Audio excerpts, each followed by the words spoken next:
I am the Tofu Golem. Please enjoy the video. You start by confirming prerequisites.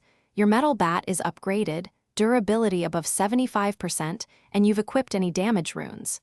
Then, move immediately into the engagement lane, step from cover at a 45 degrees angle to limit exposure. Swing discipline matters. Use 2 quick taps to stagger, then a charged overhead to break armor. Once done, back off to safety. Reposition behind cover, and ready a secondary weapon or throw to finish downed foes. Once you've opened with stagger, keep pressure by alternating light and heavy strikes to manipulate enemy recovery frames, light attacks interrupt, and heavy finishes. Make sure to weave in dodge windows, avoid predictable patterns. Use vertical space to extend reach, hit from stairs or ledges to prevent counter angles. Maintain stamina management.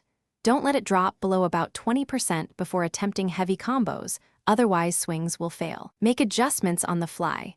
Switch to hit and run if for final blows, focus on timing. A charged heavy aimed at head or joint will often bypass shields or cause critical stagger. Commit when you see recovery frames.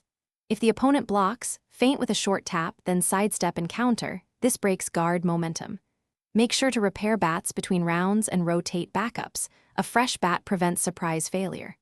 Troubleshoot common issues. If swings feel slow, check weight penalties and remove heavy gear. Then retest your movement to swing rhythm. Thanks for watching. Consider subscribing if we helped you today.